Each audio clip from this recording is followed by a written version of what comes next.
I usually don't review games like that, and I usually don't even encounter games like that, but this time it was different. I don't remember where I've heard about this game first, but I got really intrigued. When I got offered a free key for this game a few months ago, well, I just wanted to give it a go. And well, a few weeks ago, I decided to play it and, well, actually really liked it. And in this video, as a guest, we're gonna be discussing Fermi Paradox and whether it is worth it or not. And as I said before, full disclaimer here, I did not buy this game myself. I got the free key for this game.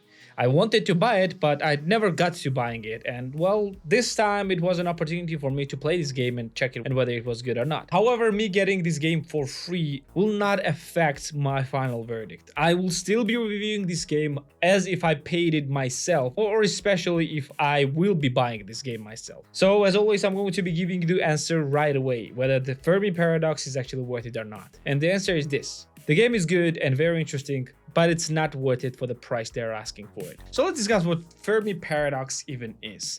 So at first I thought the Fermi Paradox is a space strategy game, but it's actually not. It's a clicker game. If you have ever played Reigns or on a mobile or even on a PC, where you just swipe left and right on the different decisions and decide how the events will continue in your kingdom, the Fermi Paradox is basically the same. You are some kind of godlike being or caretaker who just sees a few star systems, and on different star systems life emerge, and then eventually civilizations emerge, and your goal is basically to guide this civilization through the turmoils, basically try to get different civilizations to contact each other. That's basic premise. You don't play as any particular civilization. You're playing as all of them at the same time.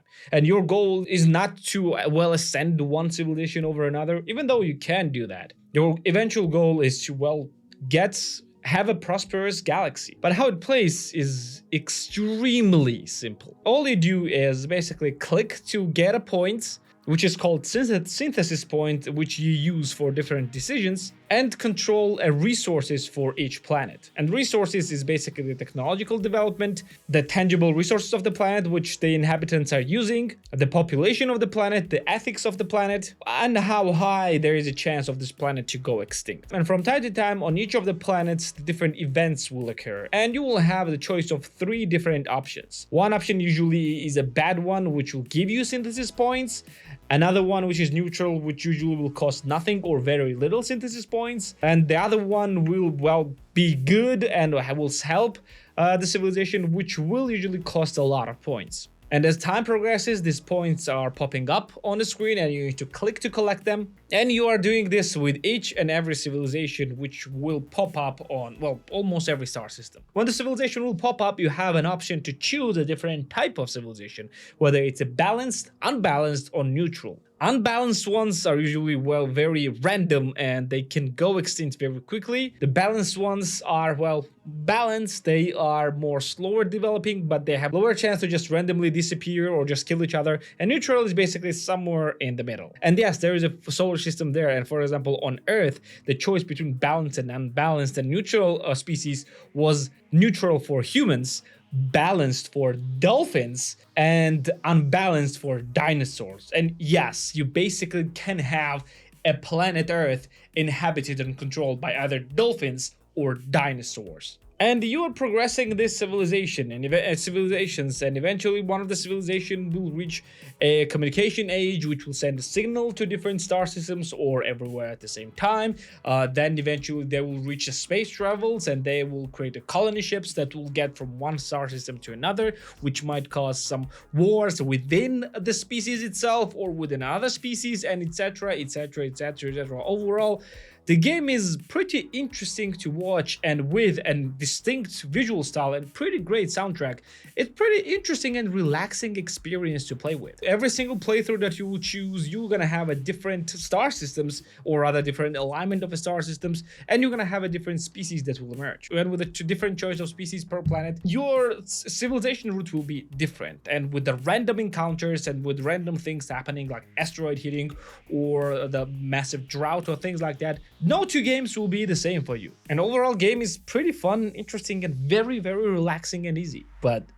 is it worth it? If the price wasn't an issue and if I could just get any game that I want, then this game would absolutely be worth it your time. It's actually a pretty fun and relaxing experience, and you can get around at least 10 hours of really good experience, maybe even more if you want to see a lot of different outcomes of different actions. Plus, the game is actually in early access and developers are adding a bunch of new things constantly. But now let's get to the elephant in the room and let's discuss the pricing. So game is available on Steam for the base price of $18.99 for tier 1 countries and $15.19 for tier 2 countries, and it can go as low as $10.29 for tier 1 countries and $8.23 for tier 2 countries. Is it actually worth it for those prices? I'm gonna give you just immediate answer about the full price. No, not for the full price. But what about the discounted prices? Is it worth it for a discounted price? This game does not have nearly enough content to justify for those prices, at least not for me. If it was $5 on a discount, then yes, I would absolutely pay for it $5. If the price was even less, there would be even higher chance for me to pay for it. But for the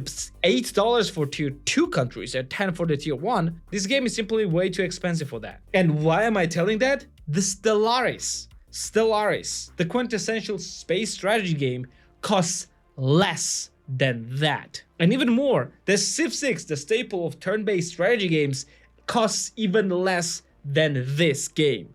I know that this game is actually newer, but newer doesn't mean bigger or better. It's not even close to the scope of those two games. So would I buy this game for this price? I would not even consider this game for more than $5.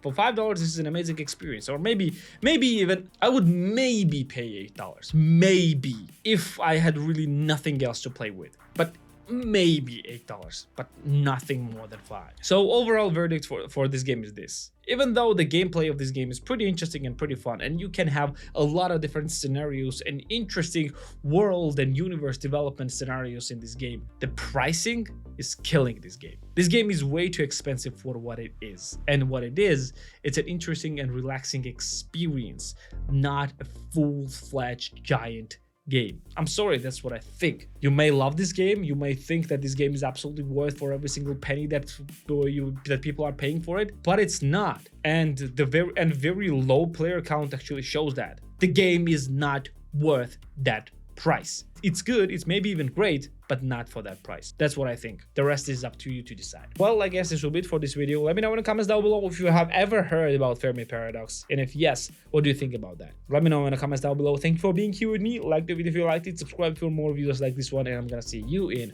the next one. See ya.